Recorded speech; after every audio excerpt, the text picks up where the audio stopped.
Hello everyone, I hope everyone is doing great. Great to see you all in this wonderful session, my dear students, and I am your tutor, Trapti Agrawal. Would like to give you a warm welcome, my dear students. तो आज जो है हम are की bacteria को पढ़ने वाले हैं एंड जैसे कि आर की बैक्टीरिया जो है वो एक्सट्रीमोफाइल्स है तो हम इसको एक्सट्रीम में पढ़ेंगे, अच्छे से पढ़ेंगे.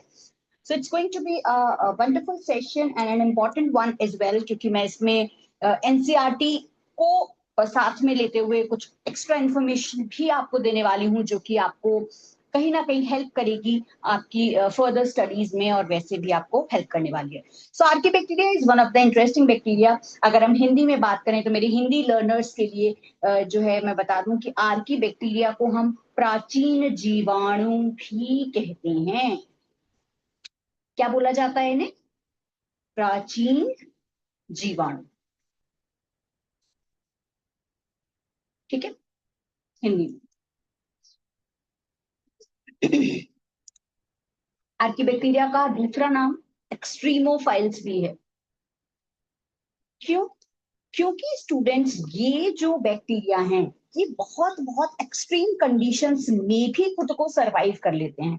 मतलब इनके ऊपर बहुत हाई टेम्परेचर दिया जाए, बहुत कोल्ड टेम्परेचर दिया जाए, मतलब अगर इनको ठंड बहुत एक्सेस लो टेम्परेचर में भी सरवाइव कर जाते हैं, बहुत हाई टेम्परेचर में भी सरवाइव कर जाते हैं, बहुत ज्यादा सॉल्टी एरिया हो वहां पर भी सरवाइव कर जाते हैं, बहुत मार्शी एरिया हो वहां पर भी सरवाइव कर जाते हैं. इसके अलावा जो है हम बात करेंगे हॉट स्प्रिंग्स के बारे में, और मैं आज आपको एक इंटरेस्टिंग जगह भी बताने वाली हूँ जो आप अपनी समर हॉलीडेज में इजीली जा सकते हैं, वहां पे एंजॉय कर सकते हैं. और उसका बहुत रिलीजियस सिग्निफिकेंस भी है हमारे कल्चर में. तो उसके बारे में हम जानेंगे, not only for Hindus but also for Sikhs, जो सिख कम्युनिटी है उनके लिए भी. हालांकि ये सारी कम्युनिटीज सब सेम ही है, सारे सब लोग एक ही हैं, बट मैं उसके बारे में आज आपसे डिस्कस करूंगी, तो आप अपनी समर हॉलीडेज में इसको एंजॉय भी कर सकते हैं. चलिए, तो आर्की बैक्टीरिया की जहां हम बात करते हैं, तो आर्की बैक्टीरिया क्या है भाई? ये एंशियंट बैक्टीरिया, पुराना बैक्टीरिया है, पुराने जमाने का बैक्टीरिया है. ठीक है, कैसा है स्टूडेंट्स? ये एंशियंट बैक्टीरिया,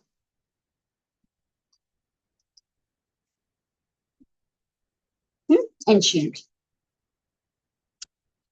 इसके अलावा आप कह सकते हैं कि प्रिमिटिव टाइप का बैक्टीरिया होता है, बहुत पुराने टाइप का बैक्टीरिया होता है. और इसकी खास बातें अब हम समझते हैं. तो जब हम एंशियंट बैक्टीरिया की बात करते हैं, तो ये जब हम अर्थ की बात करें, जब इवोल्यूशन हो रहा था, तो उस समय में पहला ऐसा बैक्टीरिया था, पहला ऐसा ऑर्गेनिज्म था जिसमें प्रिमिटिव कैरेक्टर जो है वो मौजूद थे. तो it was born first on planet earth. Earth पर, धरती पर सबसे पहला जो ऑर्गेनिज्म था, जो जिसमें प्रिमिटिव कैरेक्टरिस्टिक्स थे, वो मौजूद था.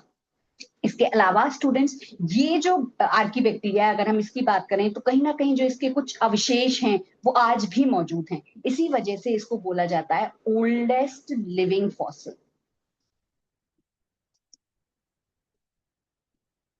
ठीक है, ओल्डेस्ट लिविंग फॉसिल.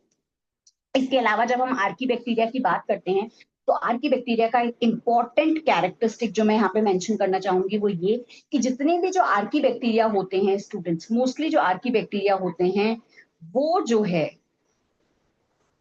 कैसे होते हैं? Are obligate. एक वर्ड लिख रही हूँ, अभी मैं उसको समझाने की कोशिश भी आपको करूंगी. आई नो कि ये आपके लिए नया वर्ड है, इसलिए मैं इसको अच्छे से आपको बताने की कोशिश करूंगी. ऑब्लिगेट एनेरोब्स. ठीक है. अच्छा, एक चीज है, ऑब्लिगेट का मतलब होता है, जैसे हम कभी कभी कहते हैं ना कि ये तो ऑब्लिगेशन हो गया, मतलब ये आपको करना ही है ना. जैसे अगर आप किसी क्लास में जाते हैं तो आप गुड मॉर्निंग विश करते हैं, गुड इवनिंग विश करते हैं, गुड आफ्टरनून विश करते हैं, तो कहीं ना कहीं आपका एक सदाचार है, आप करते हैं ऐसा काम. तो ये क्या है? ऑब्लिगेशन. क्या है स्टूडेंट्स? ऑब्लिगेशन. ऑब्लिगेट का क्या मतलब होता है? स्ट्रिक्ट. पूरी तरीके से कैसा होता है? स्ट्रिक्ट होता है. मतलब ये आप, ये जो है किसी कोई और कंडीशन में रह ही नहीं सकता. मतलब ये स्ट्रिक्टली जो है वो कैसे होते हैं? एन एरोब्स होते हैं. एरोब, एरो, एरो वर्ड किससे आ रहा है? एयर से आ रहा है. किससे आ रहा है? एयर से। तो एनएरोब्स का मतलब होता है कि ये क्या होते हैं, एब्सेंस ऑफ ऑक्सीजन में ग्रो करते हैं। ये ऑक्सीजन जो है इनमें प्रेजेंट, ये बगैर ऑक्सीजन के जो है वो ग्रो करते हैं। मतलब अगर इनको ऑक्सीजन प्रोवाइड करी जाएगी तो ये सरवाइव नहीं कर पाएंगे, स्ट्रिक्टली जो है ये ऑक्सीजन की एब्सेंस में जो है वो सरवाइव करते हैं। जैसे आपने देखा होगा कि अगर हम, जैसे हमारा कुछ एक डेली रिचुअल होता है, डेली हमें ये काम हम करते हैं, कोई भी काम हम कर रहे हैं, जैसे हम बहुत से लोगों को टी, जो चाय पीने वाले होते हैं, तो उनको ये है कि उनको चाय चाहिए, मतलब भले ही वो थोड़ी सी चाय पिए बट वो पीते ही हैं, मतलब स्ट्रिक्टली, मतलब वो बगैर चाय के सरवाइव नहीं कर पाते। अगर एक दिन भी वो ना पिए तो they will be like in a non surviving condition. Similarly ये जो होते हैं वो स्ट्रिक्टली जो है वो ऑक्सीजन की एब्सेंस में ग्रो करते हैं। मतलब इनको अगर ऑक्सीजन में आप देंगे तो उसके केस में ये ग्रो नहीं कर पाएंगे। तो इस तरीके से जो है ये होता है। ठीक है, तो ये कैसे होते हैं, स्ट्रिक्ट एनारोब्स होते हैं। आप इसके बारे में और ज्यादा समझ सकते हैं, क्योंकि स्ट्रिक्टली जब हम बात करते हैं तो स्ट्रिक्ट का मतलब हो गया कि अगर हम इनमें जो है वो ऑक्सीजन देंगे तो वो जो है वो जो है सरवाइव नहीं कर पाएंगे। अच्छा, अब ये तो बात हुई इनकी, लेकिन इनके केस में क्या होता है ना स्टूडेंट्स, की ये जो है जब ऑब्लिगेट एनारोब्स की बात करें तो इनमें क्या होता है ना, कुछ एक्सेप्शन भी होते हैं। एक्सेप्शन क्या होता है, मैं एक्सेप्शन आपको बता देती हूँ। एक्सेप्शन होता है थर्मो एसिडोफिल्स।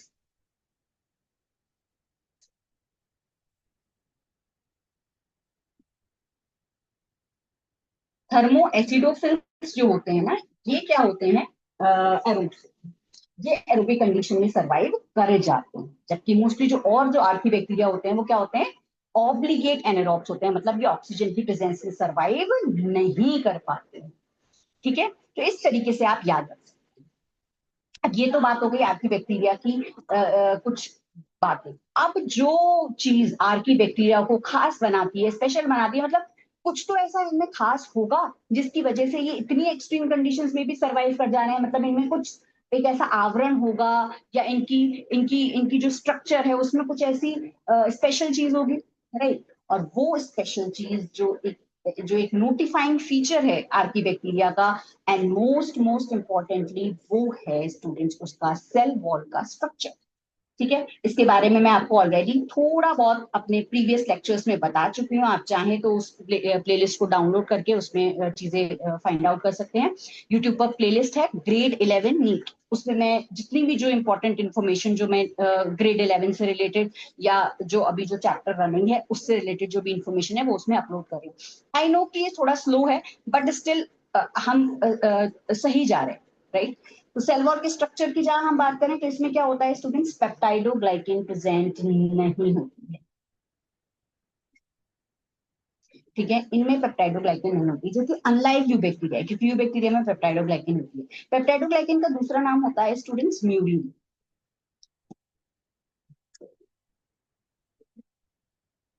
इसको म्यूरिन भी बोला जाता है। इसके बारे में भी हम डिटेल में पढ़ चुके हैं। इनमें N-acetyl muramic acid, N-acetyl glucosamine होते हैं, अमाइनो एसिड्स प्रेजेंट होते हैं, जैसे कि एल लाइसिन प्रेजेंट होता था, D lysine present, sorry, D alanine present होता था, एल एलेनिन प्रेजेंट होता था, राइट। ग्लूटामिक एसिड प्रेजेंट रहता था। तो ये सारे जो अमीनो एसिड्स हैं ये भी इसमें प्रेजेंट रहते थे। लेकिन जब हम आर्की बैक्टीरिया के सेल वॉल के स्ट्रक्चर की बात करते हैं तो इनमें होती है स्यूडोम्यूरिन। ठीक है, कैसा स्ट्रक्चर होता है, स्यूडोम्यूरिन होता है। मतलब आप कह सकते हो इसको, स्यूडो वर्ड कहीं भी आ जा रहा है ना, किससे रिलेटेड है, फॉल्स पेप्टाइडोग्लाइकेन, मतलब इसमें प्रॉपर पेप्टाइडोग्लाइकेन प्रेजेंट नहीं होती। अब आप थोड़ा सा केमिकल साइंसेस और केमिस्ट्री के बारे में जानते हो ना, तो उसको बता देती हूँ। ठीक है, पेप्टाइडोग्लाइकेन जो होती है और ये जो म्यूरिन होती है, इनमें क्या होता है ना स्टूडेंट्स, इनमें जो है वो एस्टर स्ट्रक्चर प्रेजेंट होता है। अगर आप एस्टर के बारे में जानते हो तो एस्टर, जब हम एसिड और अल्कोहल को जब मिक्स कराते हैं तो उसमें से वाटर निकल जाता है, ऐसे करके कुछ स्ट्रक्चर आपका फॉर्म होता था।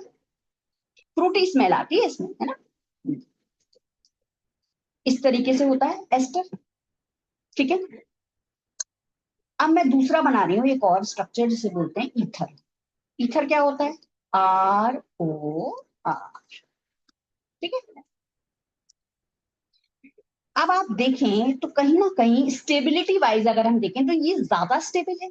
बीच में ऑक्सीजन है, दोनों तरफ आर आर है। आर यानी क्या होता है स्टूडेंट्स? मिथाइल ग्रुप होता है। थोड़ा बहुत आप केमिस्ट्री के बारे में जानते हैं तो ठीक है। ईथर, ईथर क्या है? ज्यादा स्टेबल है, राइट। ईथर क्या है? ज्यादा स्टेबल है कंपेयर टू एस्टर। तो वही चीज इसको अलग करती है। जब पेप्टाइडोग्लाइकेन की बात करते हैं तो इसमें कैसा होता है? एस्टर लिंकेज होता है। जबकि जब स्यूडोम्यूरिन की बात करते हैं तो इसमें कैसा होता है? ईथर लिंकेज होता है माय डियर स्टूडेंट्स। कैसा? ईथर, ईथर प्रेजेंट होता है ना। केमिस्ट्री का है ये पॉइंट, ईथर प्रेजेंट। ईथर क्या है? ज्यादा स्टेबल। केमिकल साइंस का।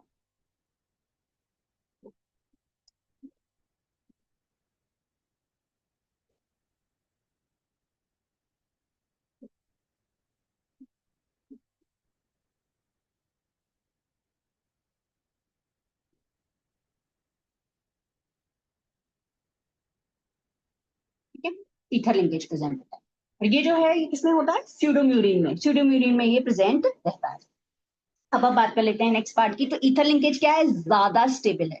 ये इसको क्या प्रोवाइड करता है? ज्यादा स्टेबिलिटी प्रोवाइड करता है। जब इसको ज्यादा स्टेबल रखेगा तो कोई भी किसी भी तरीके का आंधी आ जाए, चाहे तूफान आ जाए, ये तो खड़ा ही रहेगा। ये तो बिल्कुल दृढ़ निश्चय से आगे बढ़ता जाएगा। ठीक है, चलिए। तो ये क्या है? ये था सेल वॉल के बारे में, है ना। एक और इम्पोर्टेंट चीज जो इसको और डिस्टिंक्ट बनाती है, ये तो हो गई सेल वॉल की बात। ठीक है, एक और इम्पोर्टेंट पॉइंट, इसको हम कलर चेंज कर लेते हैं। तो लेट्स टेक ब्लू कलर। ठीक है, तो इसमें क्या होता है? Cell membrane.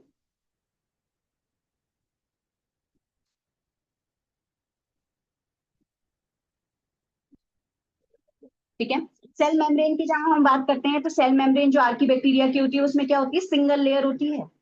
जब हम आर्की बैक्टीरिया की बात करते हैं तो उसमें क्या होती है? एक सिंगल लेयर होती है, एक ही लेयर में प्रेजेंट होती है। जबकि जब हम यू बैक्टीरिया की बात करते हैं तो उनमें क्या होती है? डबल लेयर प्रेजेंट होती है। इसकी सेल मेम्ब्रेन की खास बात क्या होती है स्टूडेंट्स की? एक तो इसमें क्या होती है? Single layer. ठीक है, लेकिन इसमें कैसे स्ट्रक्चर होते हैं? इनमें जो है वो ब्रांच्ड लिपिड्स होते हैं। ब्रांच होते हैं, ब्रांचिंग प्रेजेंट होती है। ब्रांचिंग उसको क्या करती है? और ज्यादा जो है वो ब्रांच स्ट्रक्चर की वजह से उसको रेजिस्टेंस एबिलिटी देती है। आप नोट डाउन कर लीजिए इसको। इसमें क्या होते हैं? ब्रांच चेन मॉलिक्यूल्स होते हैं लिपिड्स के,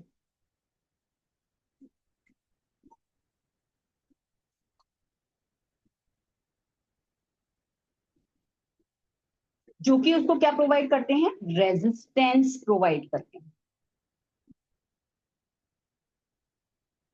किससे? बाहर के एनवायरमेंट से, बाहर के आवरण से उसको क्या प्रोवाइड करते हैं? रेजिस्टेंस एबिलिटी प्रोवाइड करते हैं।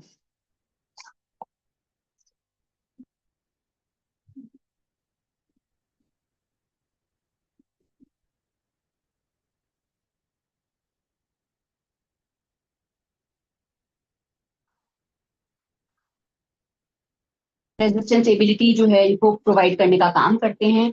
इसके अलावा स्टूडेंट्स ये जो आर्की बैक्टीरिया हैं इनमें किसी भी हाई टेम्परेचर का और बाकी जो भी अनफेवरेबल कंडीशन है उसका इफेक्ट नहीं पड़ता। यही रीजन है। एक तो क्या हो गया? इनमें स्यूडोम्यूरिन प्रेजेंट होती है जिसमें ईथर लिंकेज होता है जो कि उसको स्टेबिलिटी देता है। ठीक है, इस पॉइंट को ऐसा करते हैं हम, properly note down. Let's note it down in a good.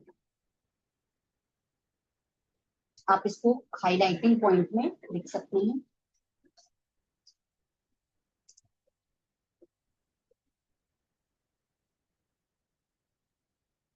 Due to presence of pseudomurine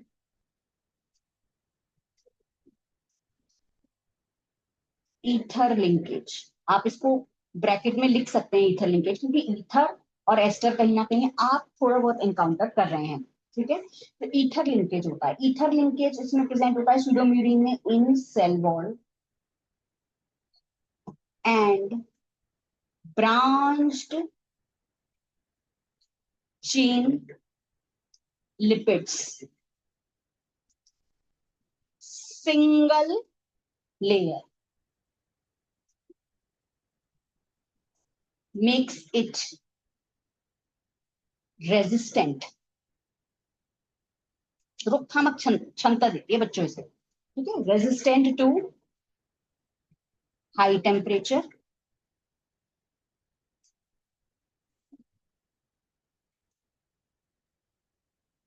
सलिनिटी।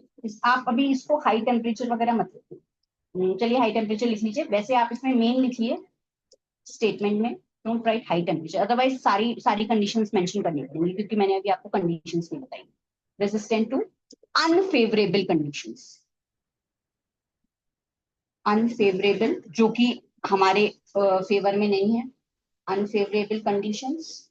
और you can note down extreme conditions, ठीक है। इसी वजह से इनको क्या बोला जाता है, extremophiles. And most important students मैंने आपको हमेशा बताया है कि जब भी आप कोई भी इंपॉर्टेंट पॉइंट को हाईलाइट कर रहे हो तो उसको अंडरलाइन जरूर कीजिए। ये आपकी सब्जेक्टिव एग्जाम्स में आपको हेल्प करेगा, क्योंकि एग्जामिनर के पास इतना समय नहीं होता है, इतनी सारी कॉपीज होती हैं कि वो एक एक जो लाइन है उसको पढ़ सकें। ये आपकी ड्यूटी है कि आप जो अपनी बात को कन्वे करना चाह रहे हैं एग्जामिनर को, वो आप इजीली हाईलाइट करके बताएं। Because I have been good in my academics during my academic years, तो इसी वजह से मैं अपना एक्सपीरियंस आपसे शेयर कर रही हूँ। तो ये इस तरीके से आप स्यूडोम्यूरिन ईथर लिंकेज को बता सकते हैं। चलिए था, आगे बढ़ते हैं students.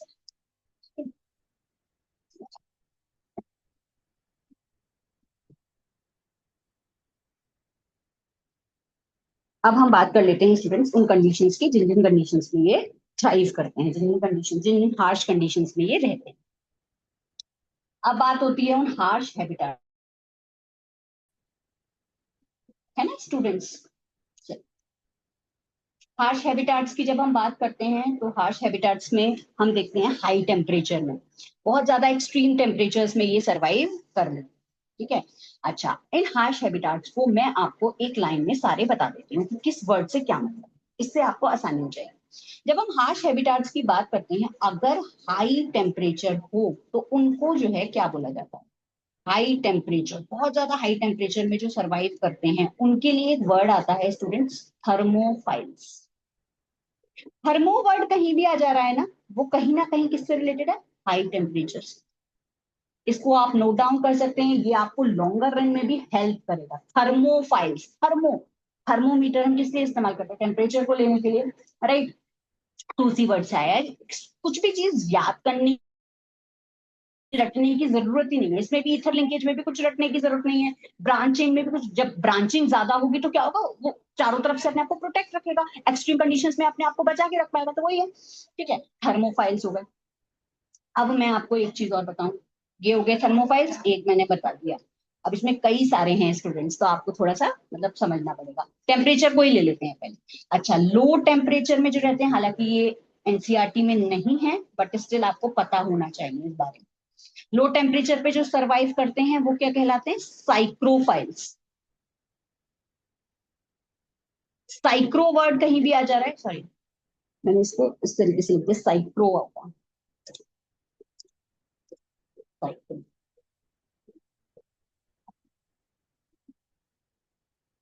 साइक्रोफाइल्स। I am sorry for the spelling. इसके अलावा इनको स्टूडेंट्स क्रायोफाइल्स भी बोला जाता है, क्योंकि ये क्या होते हैं, साइक्रो वर्ड कहीं भी आ जा रहा है या क्रायो वर्ड कहीं भी आ जा रहा है, वो किससे रिलेटेड है, कम टेम्परेचर से रिलेटेड, कोल्ड से रिलेटेड है, ठंडे एनवायरमेंट से रिलेटेड, ठीक है। तो वो गए आपके psychrophiles my dear students, okay. अब आगे बढ़ते हैं।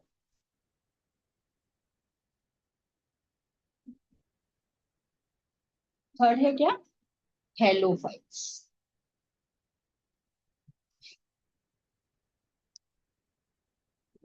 इसके लिए आप ऐसे समझिए, अगर एक्सट्रीम सॉल्टी, बहुत ज्यादा सॉल्टी कंडीशंस में या सॉल्टी एरियाज में रहते हैं,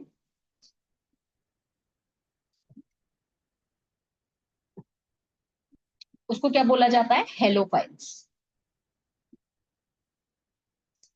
हेलो, HALO, HELLO वाला नहीं स्टूडेंट्स, HALO वाला, ठीक है ना। हम हेलो बोल देते हैं किसी को, ये वाला HALO है, हेलोफाइल्स। हेलोफाइल्स जो होते हैं वो एक्सट्रीम सॉल्टी एरियाज में रहते हैं, जो बहुत ज्यादा जहाँ पे सॉल्ट का जो कंसेंट्रेशन है वो ज्यादा है, उसको क्या बोला जाता है, हेलोफाइल्स। क्या बोलते हैं स्टूडेंट्स उसको, हेलोफाइल्स। नेक्स्ट,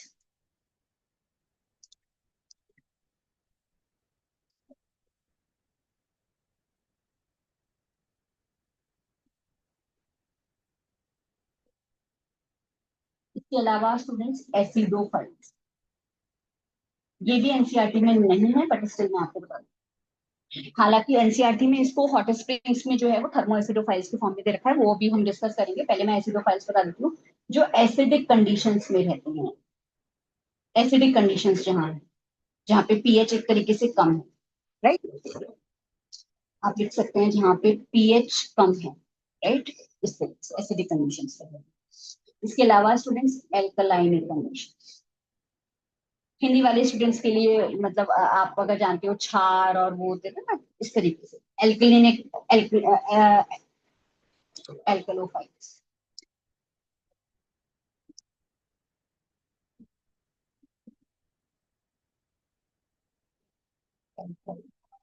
इसमें क्या होता है, एल्कलाइन कंडीशन या फिर बेसिक कंडीशन।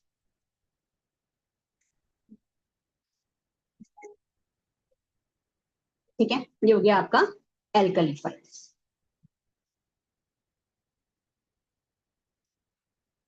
नेक्स्ट, नेक्स्ट है आपका बैरोफाइल्स। बैरो, अच्छा एक चीज और स्टूडेंट्स, कहीं भी वर्ड अगर है ना बैरो, वो किससे रिलेटेड है, प्रेशर से। किससे रिलेटेड है, प्रेशर से। जो हाई प्रेशर में जो है वो सरवाइव कर जा। ठीक है, इसी वजह से हम जो प्रेशर को जो नापने का, इसको मापने का जो मेजरिंग इंस्ट्रूमेंट होता है उसको बैरोमीटर बोला जाता है। हाँ एक चीज और, बैरोमीटर, इसको भी मैं स्प्लिट कर देती हूँ। बैरो मतलब प्रेशर,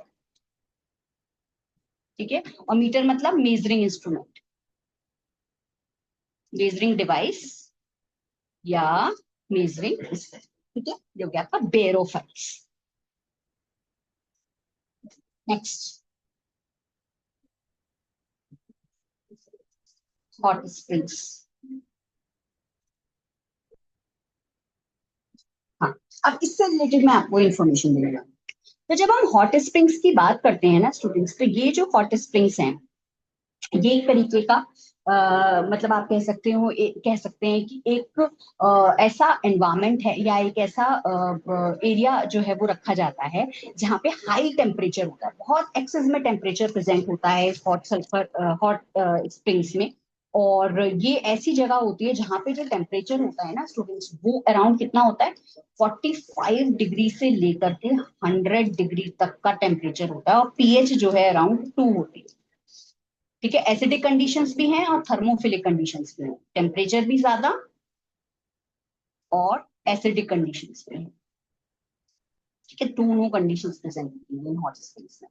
दूसरी, इन हॉट स्प्रिंग्स की जो खास बात होती है वो ये होती है कि इन हॉट स्प्रिंग्स में जो है कुछ अच्छे स्ट्रक्चर्स, कुछ अच्छे मिनरल्स जो है वो हमें ऑब्टेन होते हैं। जैसे कि क्या क्या, आयरन है, सल्फर है, सिलिका है, ये जो है ये मिनरल्स जो है वो वहां पे मौजूद है। ठीक है, इन एसिडिक कंडीशन, एसिडिक और हाई टेम्परेचर कंडीशंस में। एक और इम्पोर्टेंट चीज जो हॉट हॉट सल्फर स्प्रिंग्स को जो है वो अलग करती है, वो ये स्टूडेंट्स कि यहाँ पर आप देख सकते हैं थर्मो एसिडोफाइल्स जो है वो सरवाइव करते हैं। अब मैंने आपको बताया था ये चीज एनसीईआरटी में भी है, थर्मो मतलब किससे आ गया, हाई टेम्परेचर, रटना कुछ है ही नहीं, एसिडोफिल्स एसिडिक कंडीशंस। ठीक है,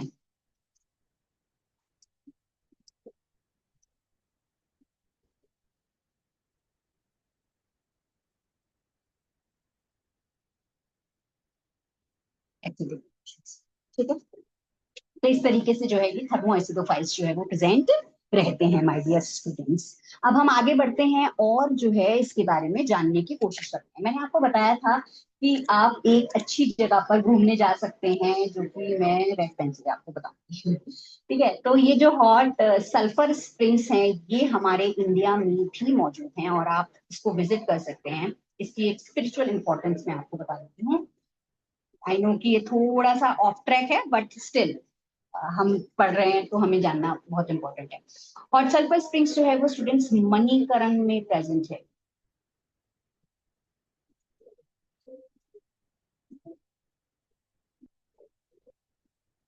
थोड़ा इंटरेस्टिंग वे में, राइट। मणिकरण, है ना।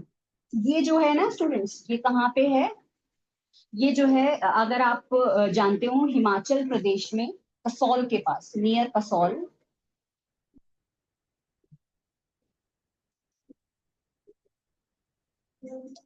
कुल्लू एरिया जो है एचपी का, आप कह सकते हो Himachal Pradesh,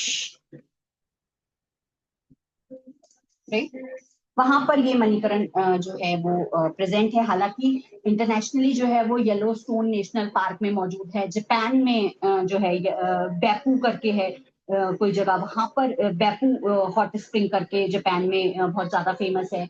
and it is very famous काफी और कंट्रीज में। इंडिया की हम बात करें तो यहाँ, ठीक है। तो इस तरीके से ये प्रेजेंट रहता है यहाँ, आप विजिट कर सकते हैं। You will be having a good time. इसकी एक और इम्पोर्टेंस भी है, अगर हम देखें तो स्टूडेंट्स ये स्पिरिचुअली भी हमसे कनेक्टेड है। वो कैसे? स्पिरिचुअली जब हम बात करते हैं तो ये हमारे जो हिंदूज और जो सिख्स हैं, उनका एक सेक्रेड प्लेस है, एक पवित्र जगह है, जो हमारी हिंदू कम्युनिटी और जो सिख कम्युनिटी है उनके लिए। तो यहाँ पे जो लॉर्ड शिवा हैं और जो पार्वती जी हैं, उन्होंने यहाँ पे मेडिटेशन किया था। They used to meditate here, ठीक है। दूसरी चीज जो गुरु नानक देव जी हैं,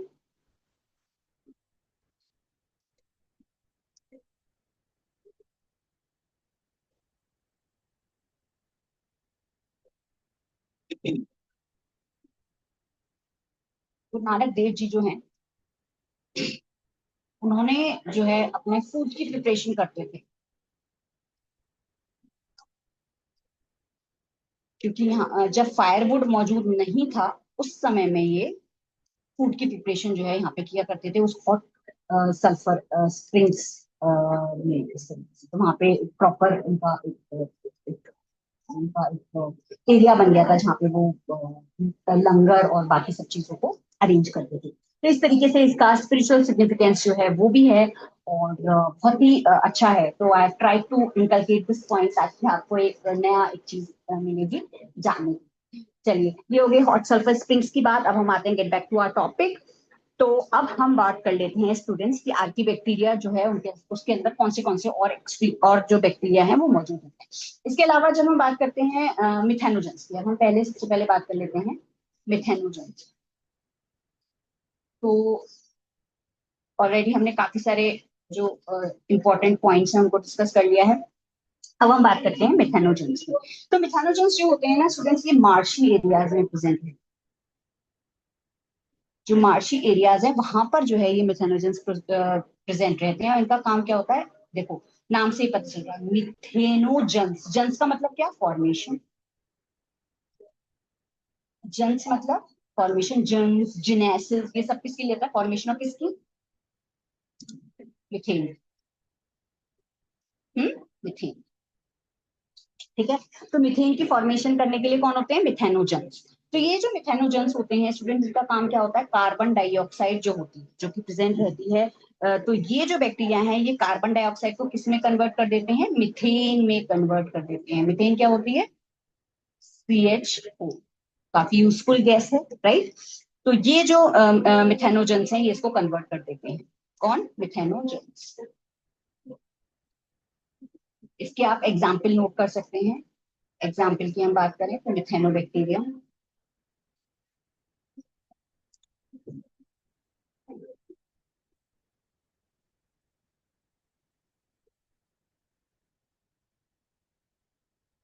ठीक है।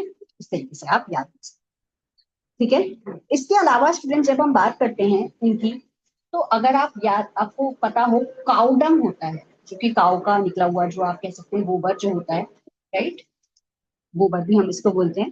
तो ये जो काउडंग है, काउडंग के अंदर क्या मौजूद होता है? सेलुलोज मौजूद होती है, राइट। इस सेलुलोज को भी किसमें कन्वर्ट कर सकते हैं? CH4 में, यानी मिथेन में कन्वर्ट कर सकते हैं। यही मिथेनोबैक्टीरिया, ठीक है। और ये भी ये काम कर सकते हैं। इसी वजह से क्या बोला जाता है? गोबर गैस फर्मेंटर। और गोबर गैस का यूज तो हम जानते ही हैं, काफी जगह हो सकता है। इलेक्ट्रिसिटी भी जनरेट हो सकती है, और भी इम्पोर्टेंट इसके जो कंट्रीब्यूशन है कुकिंग में और बाकी सारी चीजों में, सब में इनका कंट्रीब्यूशन हो सकता है। इसके अलावा एक और इम्पोर्टेंट पॉइंट जो कि आपकी एनसीईआरटी में भी मेंशन है, let's discuss that point also, जो कि है आपका ये जो आर्की बैक्टीरिया हैं स्टूडेंट्स, ये जो है जो र्यूमन होता है, कैटल कैटल जो होती है, कैटल का जो र्यूमन वाला जो पार्ट होता है, जब हम स्टमक की बात करते हैं कैटल वगैरह के, तो इनमें एक स्ट्रक्चर प्रेजेंट होता है, जो कि इनके गट में प्रेजेंट रहता है। जो र्यूमिनेटिंग एनिमल्स होते हैं, आपने देखा होगा कि जो काऊ और बफेलो है,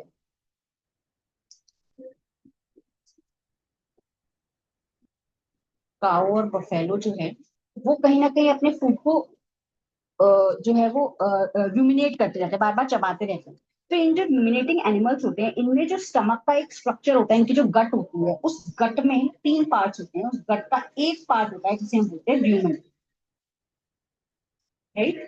तो ये जो रूमिनेटिंग एनिमल्स होते हैं ना स्टूडेंट्स, ये इनमें जो है इनका जो र्यूमन होता है, उसमें जो है ये सेलुलोज को डाइजेस्ट कर लेते हैं।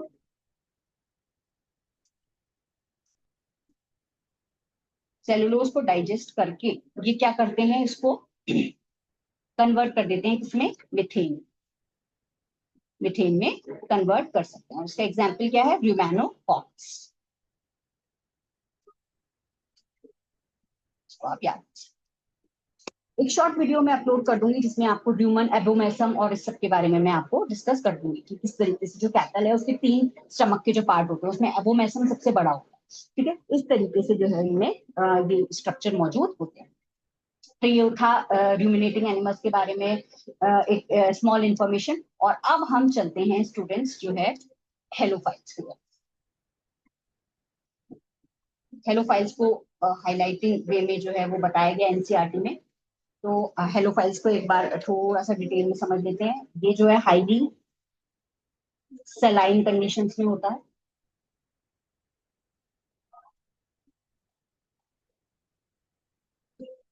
सेलाइन यानी सॉल्ट कंडीशन में, सॉल्ट जो है वो ज्यादा मात्रा में मौजूद रहता है, ठीक है।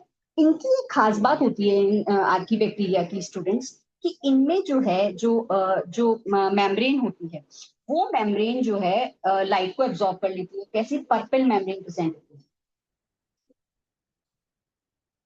और ये जो मेम्ब्रेन है, ये क्या करती है, लाइट को एब्जॉर्ब कर लेती है।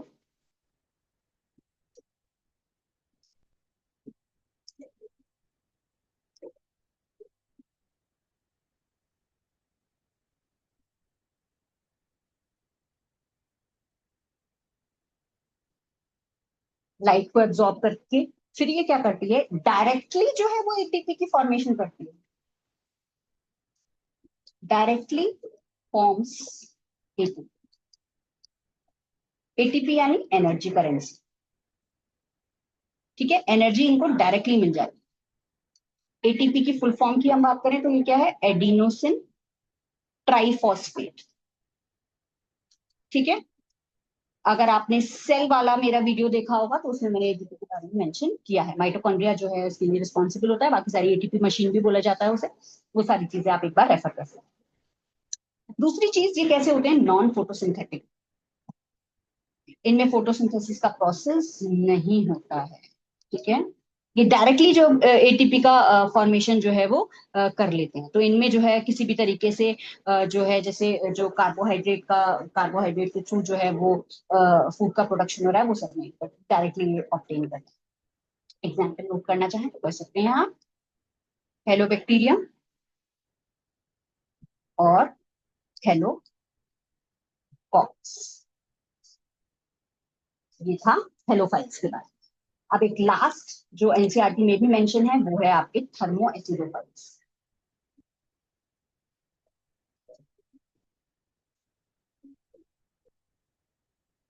ठीक है। थर्मो एसिडोफाइल्स की हम बात करें तो मैंने आपको बता दिया, हॉट सल्फर स्प्रिंग्स जो है वो में ये प्रेजेंट रहते हैं, राइट। ऐसी कंडीशंस में आप देख सकते हैं हॉट सल्फर स्प्रिंग्स। इसका तो आज काफी डिस्कशन हो गया। आई नो थोड़ा ऑफ ट्रैक था, बट कहीं ना कहीं आपको पता होना चाहिए, ठीक है, क्योंकि आपके सिलेबस में है, तो सिलेबस के अलावा भी थोड़ी बहुत इंफॉर्मेशन तो होनी ही चाहिए, राइट। तो हॉट सल्फर स्प्रिंग्स जो है इसमें मौजूद रहते हैं। इनमें जो है बेसिकली हम बात करते हैं तो ये जैसे कि मैंने आपको बताया कि इनमें यहाँ जो हॉट सल्फर स्प्रिंग्स होती है वहां पे आयरन, सल्फर, सिलिका ये सब मौजूद रहते हैं। तो ये जो थर्मो एसिडोफिल्स हैं ये एक तो हाई टेम्परेचर में रहते हैं जैसे कि मैंने आपको पहले भी बताया, दूसरा एसिडिक कंडीशंस, राइट, इस तरीके से ये मौजूद रहते हैं। दूसरी इंपॉर्टेंट चीज जो इन हॉट सल्फर स्प्रिंग्स की है वो ये है स्टूडेंट्स की, ये जो हॉट सल्फर स्प्रिंग्स हैं इनमें जो सल्फर है वो ऑक्सीडाइज हो जाती है किसमें, टू H2SO4। H2SO4 क्या है, सल्फ्यूरिक एसिड, सल्फ्यूरिक एसिड। तो इस तरीके से, और इससे क्या मिलती है इसको, एनर्जी। इस तरीके से पूरा जो है वो स्ट्रक्चर जो है वो मौजूद होता है। ठीक है, ये था हॉट सल्फर स्प्रिंग्स के बारे में। इसके कुछ एग्जांपल्स आप लिख सकते हैं, सल्फोलोबस और इसके अलावा थर्मोप्लाज्मा।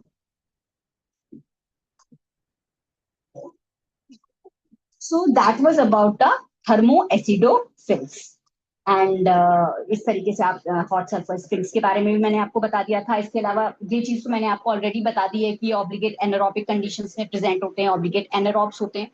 और एक इंपॉर्टेंट चीज अगर आप लिखना चाहें इनके बारे में तो ये कीमो ऑटोट्रॉफ्स। हमने ऑलरेडी ऑटोट्रॉफ्स और कीमो फोटोसिंथेटिक ऑटोट्रॉफ्स और कीमो ऑटोट्रॉफ्स के बारे में जानिए, क्योंकि आप देख सकते हैं कि यहाँ पे सल्फर का यूज हो रहा है, that's why these are for chemoautotrophs. ठीक है, तो ये था एसिडिक आर्कीबैक्टीरिया के बारे में, एसिडोबैक्टीरिया के बारे में। सो that was it my dear students. Keep learning, keep shining, and most importantly, keep smiling. And don't forget to subscribe my channel and share among your friends, students, and kids. Thank you very much. Bye bye, everyone.